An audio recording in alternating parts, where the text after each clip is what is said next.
2026 UDF Keralam ഭരിക്കുമെന്നുള്ള ഒരു survey ഫലം പുറത്തു വന്നിരിക്കുകയാണ് NDTVയുടെ. ഇതിനകത്ത് പറയുന്ന കണക്കനുസരിച്ച് UDFന് 32.7%, LDFന് 29.3%, NDAക്ക് 19.8% വോട്ട് ലഭിക്കുമെന്നാണ്. അപ്പോൾ ഈ ആർക്ക് വോട്ട് ചെയ്യണമെന്ന് തീരുമാനിക്കാത്ത ഒരു വിഭാഗവും ഉണ്ട്. അതിശക്തമായ ഭരണവിരുദ്ധ വികാരം കേരളത്തിൽ ഉണ്ട് എന്നാണ് ഈ സർവേ ഫലം പുറത്തു വന്നിരിക്കുന്നത്. ഏതാണ്ടൊരു 51% പേര് ഈ ഭരണം മാറണം എന്ന് കാണുന്നവർ തന്നെയാണ്. അപ്പോൾ ഈ സർവേ ഫലം UDF ക്യാമ്പുകളിൽ ഒരു വലിയ ഉണർവും ആവേശവും ഉണ്ടാക്കിയിരിക്കുകയാണ്. കേരളത്തിൽ എന്തായാലും 26 ഈ പിണറായി വിജയന്റെ 10 വർഷക്കാലത്തെ ഭരണത്തിന് വിരാമം ഇടും എന്നുള്ളത് തെളിഞ്ഞിരിക്കുകയാണ്.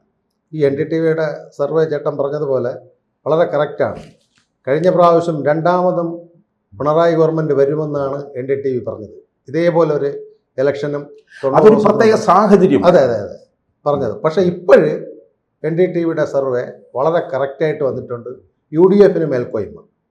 ആ UDFന് മേൽക്കോയ്മ ഉള്ളതുകൊണ്ടാണ് കാന്തപുരത്തിൻ്റെ അടുത്തും സമസ്തയുടെ അടുത്തുമെല്ലാം UDF നേതാക്കൾ ഓടിക്കൊണ്ടിരിക്കുന്നത്.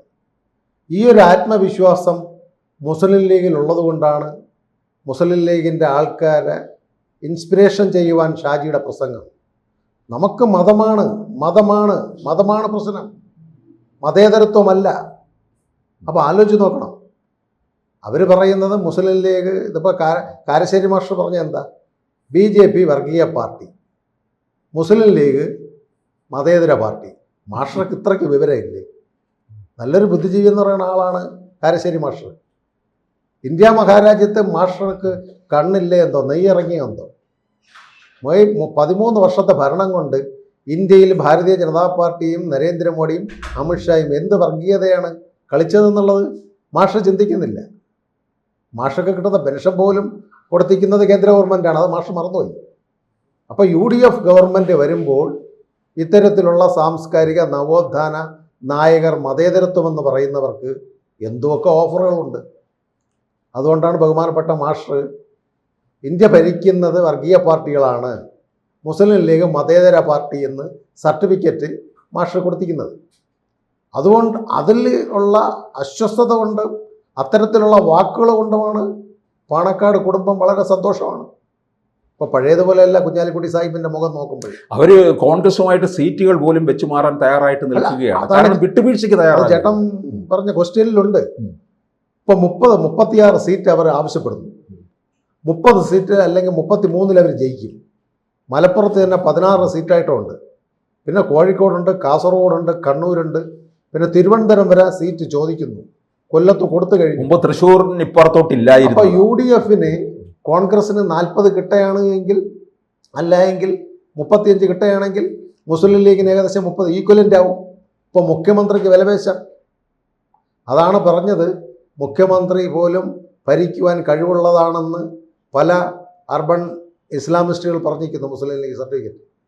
അതുകൊണ്ടാണ് ഈ സമസ്തയും ജമാഅത്ത് ഇസ്ലാമിയും SDPIയും PDP പഴയ മദനിയുടെ പാർട്ടി എല്ലാം തമ്മിലൊരു ബാന്ധവത്തിലെത്തി. കാരണം ഇന്ന് ഇവർക്ക് സാമ്പത്തികം ഇല്ല. നീണ്ട 10 വർഷം കഴിഞ്ഞു. ഇനി ഒരു ഭരണമില്ലെങ്കിൽ മുസ്ലിം ലീഗ് ഒന്നുമല്ല, പച്ച സർക്കാർ വരണമെന്നാണ്. പക്ഷേ ഇവിടെ NDAക്ക് 19.8% എന്ന് പറയുമ്പോൾ അത് UDF ക്യാമ്പിൽ ഒരു ഭയം ഉണ്ടാക്കുകയും ചെയ്യുന്നുണ്ട്. കാരണം ഒരു പക്ഷേ BJP ആയിരിക്കും തീർച്ചപ്പെടുത്താൻ പോകുന്നത് കേരളം ആര് ഭരിക്കണം എന്നുള്ളത്. അമിത്ഷാ പറഞ്ഞതും ഒക്കെ ഇവരുടെ മനസ്സിൽ ഇങ്ങനെ കിടക്കുകയാണ്. അത് ചിലപ്പോൾ കാരണം അമിത്ഷായാണ് പറഞ്ഞത്, അതുകൊണ്ട് എന്തെങ്കിലുമൊക്കെ സംഭവിക്കും. അത് ചേട്ടൻ തന്നെ നേരത്തെ നമ്മൾ പറഞ്ഞല്ലോ, BJPയുടെ നേതൃത്വത്തിലുള്ള അല്ലെങ്കിൽ 10-12 സീറ്റ് BJPക്ക് കിട്ടിയാൽ അവരുടെ പിന്തുണയിലൊരു തൂക്കുസഭ വരുമ്പോൾ സർക്കാർ ഉണ്ടാക്കും. അപ്പോൾ അത് മുസ്ലിം ലീഗിൽ നിന്നുള്ള MLAമാർ, ബഹുമാനപ്പെട്ട ശശി തരൂർ പോലുള്ളവർ നടത്താൻ ചാൻസ് ഉണ്ട്. ലീഗിൽ നിന്നുള്ളവരും വരാൻ ചാൻസ് ഉണ്ട്. ഒരു പുതിയൊരു മുന്നണി സംവിധാനം കേരളത്തിൽ വരുമെന്ന് BJPയും BJP അനുഭാവികളായ എഴുത്തുകാരും സാംസ്കാരിക നായരും വിശ്വസിക്കുന്നു. കാരണം നിസാരമല്ല, ആ പോളിൽ മുഖ്യമന്ത്രി യോഗ്യൻ 15%, 16% ചന്ദ്രശേഖരന് പറയുന്നുണ്ട്. രാജീവ് ചന്ദ്രശേഖർജി അതെ ഏബിൾ കാൻഡിഡേറ്റ് CM ആവാൻ യോഗ്യനെന്ന് പറയുന്നു. 14.7%. ശശി തരൂരിന് 9.8%. ശശി തരൂരിന് 9 ഉള്ളൂ. VD സതീശന് 28 ഉള്ളൂ. അല്ല, VD സതീശൻ വന്നിട്ട് 22.4%, പിണറായി വിജയന് 18%.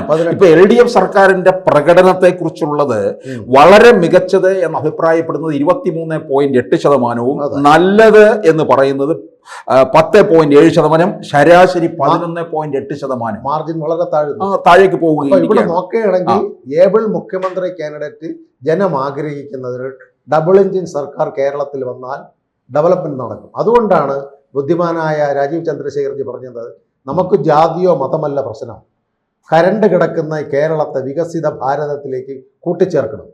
അദ്ദേഹത്തിൻ്റെ ആ വാക്കുകൾക്കാണ് ഈ 14.7% വോട്ട് വന്നിരിക്കുന്നത്. ഈ ഇതിനകത്ത് സർവേയിൽ കേരളത്തിലെ പ്രധാന പ്രശ്നങ്ങളും എടുത്ത് പറയുന്നുണ്ട്. വിലക്കയറ്റം, അഴിമതി. വിലക്കയറ്റം എന്ന് പറയുമ്പോൾ 22.7%. അഴിമതി ഉണ്ടെന്ന് പറയുന്നത് 18.4%. മദ്യം, മയക്കുമരുന്ന്, പിന്നെ വികസനം, SIR വോട്ടുകൊള്ള, അത് 3.8% മാത്രമാണ്. ഇതിനകത്ത് ഏറ്റവും പ്രധാനം വിലക്കയറ്റവും അഴിമതിയുമാണ്. ഈ പിണറായി വിജയൻ സർക്കാർ വന്നതിന് ശേഷം ഉണ്ടായിട്ടുള്ള 2 കാര്യങ്ങളാണ്. ഇവർ പറയുന്നത് സപ്ലൈകോയിലെ സാധനങ്ങൾക്ക് മാത്രം, സബ്സിഡി സാധനങ്ങൾക്ക് മാത്രമാണ് വിലക്കയറ്റം ഉണ്ടാകില്ല എന്ന് പറഞ്ഞതെന്നാണ് അവർ വാദിക്കുന്നത്. അല്ല, അതിനൊരു ഇത് ഫുഡ് കോർപ്പറേഷൻ ഓഫ് ഇന്ത്യയുടെ ജനറൽ മാനേജർ പറഞ്ഞിട്ടുണ്ട്, ഇവർക്ക് എടുക്കുന്ന സ്റ്റോക്ക് അരികൾ ഈ ടൈമിലല്ല, കഴിഞ്ഞ ടൈം അവസാനത്തിൽ FCI കൊടുത്ത അരി എടുക്കുവാൻ ഇവർ പോയിട്ടില്ല, കെട്ടിക്കിടക്കുകയായിരുന്നു. ആ അരി ചീത്തയായി. ഈ 2ാം ടൈമിൽ അതിൻ്റെ കുറ്റം അവർ സമ്മതിച്ചുകൊണ്ട് വീണ്ടും സാധനങ്ങൾ എടുത്തു തുടങ്ങി. അപ്പം ശരിക്കും കേന്ദ്ര ഗവൺമെൻറ് കൊടുക്കുന്ന, സപ്ലൈകോയ്ക്ക് കൊടുക്കുന്ന സാധനങ്ങൾ പോലും അർഹമായ രീതിയിൽ ഇവിടുത്തെ പൊതുവിതരണ ശൃംഖല വഴി കൊടുക്കുവാൻ പരാജയപ്പെടുന്നു എന്നുള്ള ഇതാണ് സർവേയിൽ വന്നിട്ടുള്ളത്. ഇപ്പം ശരിക്കും ഇവിടെ ഭക്ഷ്യസാധനങ്ങൾ കഴിഞ്ഞ തെരഞ്ഞെടുപ്പിൽ കൊടുത്തു. ഈ ഭക്ഷ്യസാധനത്തിൻ്റെ ലേബലുകൾ മാറ്റിയിട്ട് പിണറായി സർക്കാർ കൊടുക്കുന്നെന്നുള്ള ഇതാണ്. അവിടുന്ന് വന്ന മോഡിയുടെ ചാക്കുകെട്ടുകളെല്ലാം വലിച്ചു കയറി റോഡിൽ കിടക്കുന്നത് കണ്ടിട്ടുണ്ട്. എന്നിട്ട് ഇവിടുത്തെ പിണറായിയുടെ പടവും വെച്ചുള്ള അതെന്ത് തേയിലപ്പൊടിയുണ്ട്, കായമുണ്ട്, പഞ്ചസാരയുണ്ട്, പയറുണ്ട്, കടലയുണ്ട്. അപ്പോൾ ഇവിടെ എത്ര കടലയുണ്ട്, പഞ്ചസാര കൃഷി ഉണ്ടോ എന്നൊക്കെ, കരിമ്പ് കൃഷി ഉണ്ടോ എന്ന് നമുക്കറിയാം. ഇതെല്ലാം ഉത്തരേന്ത്യയിൽ വന്നിട്ടുള്ള ആ മോഡിജിയുടെ അന്ത്യോദയ പദ്ധതിയെ മറച്ചു വെച്ചുകൊണ്ടാണ് കഴിഞ്ഞ തെരഞ്ഞെടുപ്പിൽ കിറ്റ് കൊടുത്തും. അല്ല, അത് അങ്ങനെ ഒരു സൗജന്യ പെരുമഴ അന്ന് ഉണ്ടാകുന്നതെന്ന് ചോദിച്ചാൽ അതൊരു പ്രത്യേക കാലഘട്ടമാണ്. എത്ര പണമുള്ളവന് പോലും, സമ്പന്നന് പോലും പുറത്തിറങ്ങാൻ കഴിയാത്ത, അടുക്കള പുകയണമെന്നുണ്ടെങ്കിൽ സർക്കാർ കൊടുക്കുന്ന ഈ സൗജന്യ കിറ്റ് കൊണ്ട് മാത്രമേ സാധിക്കത്തുള്ളൂ. അതുകൊണ്ട് മാത്രമാണ് അവിടെ രക്ഷകനായിട്ട് പിണറായി വിജയൻ ഉണ്ട് എന്ന് കരുതി അവിടെ വോട്ട് ചെയ്തത്. പക്ഷേ ഇത് കേന്ദ്രവിഹിതമാണ് എന്നുള്ളത് പറഞ്ഞു കൊടുക്കാനായിട്ട് പലർക്കും ഇവിടെ കഴിയാതെ പോയി. അന്നത്തെ BJPയുടെ നേതൃത്വത്തിന് ഇത് കേന്ദ്രത്തിന്റെ ആനുകൂല്യമാണെന്ന് ജനങ്ങളിൽ എത്തിക്കാൻ കഴിഞ്ഞില്ല. അത് പരാജയമാണ്. അത് വൻ പരാജയമാണ്. BJP കേന്ദ്ര പൊതുവിതരണ ശൃംഖലയിൽ കേരളത്തിന് കൊടുത്തതാണെന്നുള്ളത് ആ ഫ്ലഡ് സമയത്ത് എത്തിക്കുവാൻ അവർ പരാജയപ്പെട്ടു. 2 ഡ്യൂട്ടി എക്സംഷൻ കൊടുത്തു. വിദേശ രാജ്യങ്ങളിൽ വന്ന സാധനങ്ങൾ, TV, പുതപ്പ്, ബാക്കിയുള്ള ഇലക്ട്രിക് സാധനങ്ങളെല്ലാം അന്ന് ഇന്ത്യൻ കസ്റ്റംസ് ഡ്യൂട്ടിയില്ല. ഫ്ലഡ് സമയത്ത് കേരളത്തിന് പ്രത്യേക എക്സംഷൻ നോട്ടിഫിക്കേഷൻ നിർമ്മലാ മാം കൊടുത്തു കൊണ്ടുവന്നതാണ്. അത് ജനങ്ങൾക്ക് എത്തിക്കുവാൻ കഴിഞ്ഞിട്ടില്ല. നിരവധി ബന്ധുക്കളുള്ളവർ എല്ലാം മൊബൈൽ അത് ഇത് നഷ്ടപ്പെട്ടവർക്ക് ഫ്രീ ആയിട്ട് കസ്റ്റംസ് തരുവയില്ല. എയർപോർട്ടിൽ കാർഗോയിൽ വരും, അവിടെ എക്സാമിനേഷൻ പോലും ഇല്ല. നേരെ കളക്ട്രേറ്റ് വരുന്നു, അത് ഷോർട്ട് ഔട്ട് ചെയ്യുന്നു, നേരെ ചെങ്ങന്നൂർ, പത്തനംതിട്ട, റാന്നി സ്ഥലങ്ങളിൽ അയക്കുകയാണ്. അപ്പോൾ ഇതെല്ലാം കൊടുത്തത് കേന്ദ്ര നോട്ടിഫിക്കേഷനാണ്. അത് കേന്ദ്രമന്ത്രി നിർമ്മലാ സീതാരാമനാണ്, കേന്ദ്ര ഭക്ഷ്യ സിവിൽ സപ്ലൈസ് മന്ത്രാലയമാണ് ഇതൊന്നും ജനങ്ങൾക്ക് എത്തിക്കുക. ഇതെല്ലാം പാവങ്ങൾ ഫ്ലഡ് കൊണ്ട് ആരാണോ ആശ്വാസമായിട്ട് എത്തുന്നത് അവരായിരുന്നു ദൈവം. അപ്പോൾ കേന്ദ്രം കൊടുത്തു, കേരളം കൊണ്ടുവന്ന് കൊടുത്തപ്പോൾ പിണറായിയാണ് ദൈവം, കിറ്റ് കൊടുത്തതിന് ദൈവം. അതിൻ്റെ പ്രത്യുപകാരമായിട്ടാണ് ഗവൺമെൻറ് രണ്ടാമതും വന്നിട്ടുള്ളത്. പക്ഷേ ഇപ്പോൾ കിടന്ന് ശാസ്താവിൻ്റെ പേരിൽ പമ്പയിൽ കിടന്ന് മുക്കളിയിടയാണ്.